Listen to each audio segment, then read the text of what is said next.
To today's screen, where I am again on the bottom right side of the screen to be able to share with you the wonders of Scrivener. And today we are going to look at a feature.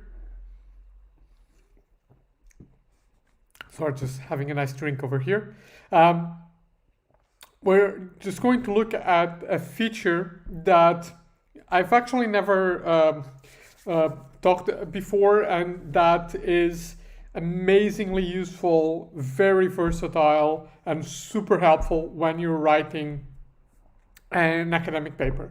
And that is the inspector. Okay, so what is the inspector? The inspector is this side, this sort of like add-on window here that you turn on and off by clicking I on inspector. Okay, so let's turn it on. Okay, and I'm going to adjust my document so that you can see this in its majesty. Now, this is the first thing that I want to highlight about the inspector, and this is true about many things on Scrivener, is that just the fact that you can make this as big as you want means that you can actually write serious text and ideas in the inspector. And that matters a lot because the inspector is really a useful place to think. The inspector has 5 parts, 5 sub-windows, if you will, which is the synopsis and notes window, the bookmarks window, the metadata window, the snapshots window, and the comment and footnotes window. Okay, so let's look at all of this in order and see how they can be super useful for you when you are writing a paper. So the synopsis and notes window. For me, this is an amazing feature of Scrivener because the synopsis allows me to write a document. So let's go here to discussion. Allows me to say write something like this. The discussion needs to talk about the 2 dimensions of control. That's true. I'm actually writing a paper on this, and then wrap them up in a model. Okay, so as you can see, what I wrote here does not appear in the text, right? So where does it appear? Well, it appears in the corkboard, and if you know what the corkboard is, it's basically a document that has all of the parts of your paper in a card format, and in that card you can write, right? So you can write here your ideas, and this writing will not appear in the actual document. Okay, now what happens if you don't write anything? You'll have the text of the document, but I don't know if you can see, it is a little bit grayed out, just to let you know that this is the text of the document. Okay, so how do I use this? Well, I have a video about the corkboard that you can check out, but basically I use this to have a bird's eye view of the paper and sort of like write a summary of each section and being able to see all of that together at the same time. Okay, so that's the synopsis here. Notes allows you to write notes on the paper. Now, this depends on your workflow. As I told you, I have independent notes per document on the research folder of Scrivener. But you can have them here as well. Why do I have them in the research folder in Scrivener? Well, because if I have them in the research folder, they become documents, and for example, I can make snapshots of those documents. Here, I cannot. Okay, so it depends on how extensively you use notes. If, like me, you use the notes section to do outlines and think and so on, then I would really recommend keeping a notes folder in the research part of Scrivener. If you just take occasional notes, then this is fine. Okay, so this is the first bit, the synopsis and notes. Okay, bookmarks. Bookmarks are extremely powerful. And the way to think about bookmarks, sorry, just closing this window.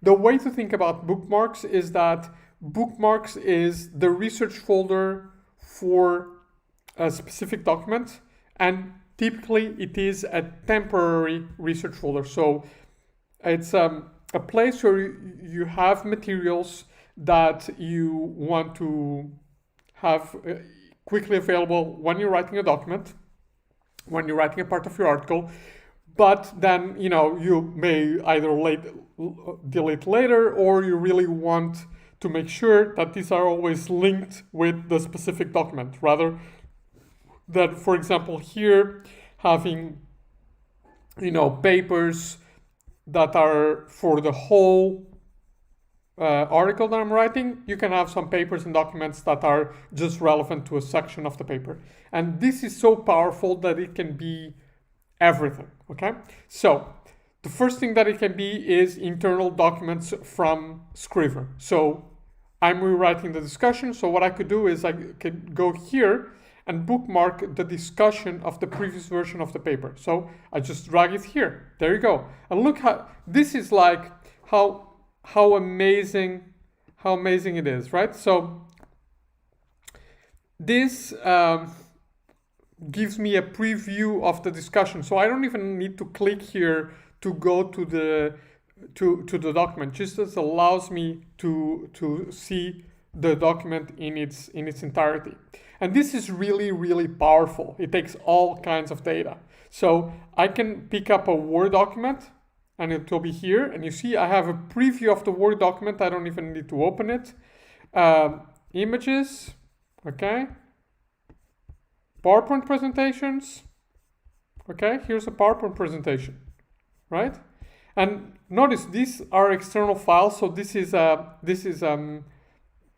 link to the file. It's an alias in Mac. So it's not importing the file into Scrivener. If you want to import the file into Scrivener, you need to move it here to research, right? So this is just an alias, a link to that file. And obviously, it will open the file if you click it, sorry, but you don't need to. It's just here, right? So you can have as many as you want, and you can even have web pages. So here I'm thinking about a specific word, so I can just go to, which is reachable. And I'm like, okay, I need to have the synonyms of that word like easily available. So I can just move it here, okay? And I don't even need to go to my browser. I can just go and load web page, right? And it will be here, right? So this is really amazing. Again, this is short term. So, once I've chosen my word here, I can just delete this. You delete it here in the minus sign. Again, if I don't need this, after I don't need this. And so this is super helpful because it will avoid you bloating your project file. So I can import this presentation into Scrivener, but this will add the presentation to my project file. So it could be several megabytes or even a couple of gigabytes if the file is big enough. Here, you just have a link, but a link that, again, I'm going to pull off the presentation again here, a link that allows you to see the entire contents just as if it was here, but without actually importing it to the project. So this is super, super powerful, okay? One thing about bookmarks is that you can have bookmarks for the project as well. So that's for your entire paper, okay? So these bookmarks show up in every document in your drafts folder. Okay, so that's bookmarks, and that's super, super powerful. Now, we've discussed metadata before when we looked at the cork board. So we'll just go quickly through it. So it has some general metadata, which is when each specific document in your article, in your project was created, when it was last modified, whether you want to include it in the compile. I don't use that function, but it's basically the function that exports a document out of Scrivener to be shared, and I can put it as a heading, subheading, section, and so on. And then I can have, we've seen this before, set up custom metadata like label, status, whatever, okay? And keywords. It can also have keywords. Okay, so that's metadata. Again, we looked at this in the video where we discussed the corkboard, but this is, again, super helpful, and it allows you to add metadata categories to your project in real time as you're writing it, and and checking that when and changing that when you need it. Now, snapshots, we've already discussed this. So this is one of the most powerful features of Scrivener for me. It basically allows you to take a snapshot of a document and give it a title, and then this is searchable, and you can compare it with what is there in the document, right? So compare it, so super powerful. Basically allows you to save as many changes as you want to your project without having multiple files. Super powerful. Check the video on that if you want to. Finally, we have comments and footnotes. So a comment typically does not appear in the paper, so it's something that you need to do, that you use to help your writing. So check the references here. For example, I can do that, to do, or I can say, instead of just task, this reminds me of research on practices around IT. Okay, so these are basically notes to yourself as you write, okay? Footnotes, on the other hand, are notes that will be in your paper, right? I don't use this a lot. Like journals don't really like this, but sometimes you need a footnote like see also this paper, right? This paper.